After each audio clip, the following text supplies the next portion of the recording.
So அப்போவே வந்து பார்த்தீங்கன்னா நான் ஜட்ஜ் பண்ணிட்டேன், அக்கா எனக்கு என்னமோ இவன் ஃப்ராடாக ஃபீல் ஆகுதுக்கா, ஏன் வாசா அப்படி சொல்கிற அப்படின்னு சொல்லி அப்போது நடுவில் இந்த ஒரு வார்த்தையை சொன்னாங்க.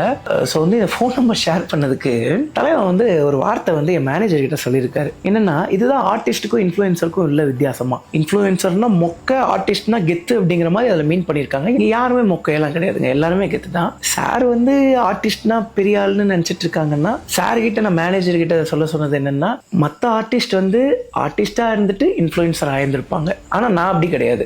நான் ஒன்றுமே இல்லாமல் இன்ஃப்ளூயன்சர் ஆகி இன்ஃப்ளூயன்சர்லேருந்து ஆர்டிஸ்ட் ஆகிருக்க, நான் அதோட கெத்துக்கா அப்படின்னு சொல்லிடுங்க அப்படின்னு சொல்லியிருந்தேன். அதுக்கப்புறம் நான் என் மேனேஜர் கிட்ட சொன்னா, எனக்கு இது ஏதாவது ஒரு பெரிய ஃப்ராடாக ஃபீல் ஆகிறா அப்படின்னு சொன்னேன். ஏன்டா இப்படி சொல்கிற அப்படின்னு சொல்லி கேட்கும்போது, இல்லைக்கா அவன் நோண்டி திரும்பி என் பொழப்ப ஏதோ கெடுத்துருவீங்களான்னு பயமா இருக்குங்கிறான், கான்டாக்ட் நம்பர் ஷேர் ஆனதுக்கு பயப்படுறான், அவனை கொஞ்சம் என்னன்னு சொல்லி வெரிஃபை பண்ணுங்க அப்படின்னு சொல்லி நான் சொன்னேன். என் மேனேஜர் வந்து யாருக்கிட்டையுமே ஏமாற மாட்டாங்க. பட் இது வந்து ப்ரொஃபஷனல் ஃபோர்ஜரி அப்படிங்கிறதுனால இவன்ட்ட மாட்டிக்கிட்டாங்க. பிராண்டை பொறுத்து மாறுங்க. சில பிராண்டு வந்து பார்த்துட்டிங்கன்னா, இப்போ வந்து எக்ஸாம்பிளுக்கு வந்து சுசுக்கிக்கு நம்ம வந்து பார்த்தீங்கன்னா ஜெய்ப்பூரில் போய் வீடியோ போட்டோம்.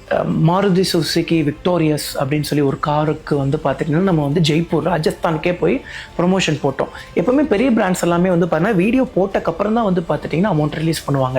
நீங்கள் பேமெண்ட் போட்டு விடுங்க, அதுக்கப்புறம் நான் வந்து ஒர்க் பண்ணுறேன் அப்படின்னு சொல்லியிருந்தேன். அதுக்கப்புறம் அவங்களும் வந்து பார்த்துட்டிங்கன்னா பேமெண்ட் போட்டு விட்டாங்க. அதுக்கப்புறம் தான் நான் போய் அவங்களுக்கு வந்து வீடியோ பண்ணி கொடுத்து, ஏன்னாங்க சூப்பரான காருங்க, அது வந்து மக்களுக்கு வந்து சேரணும், அது நம்மள மாதிரி இன்ஃப்ளூயன்ஸ்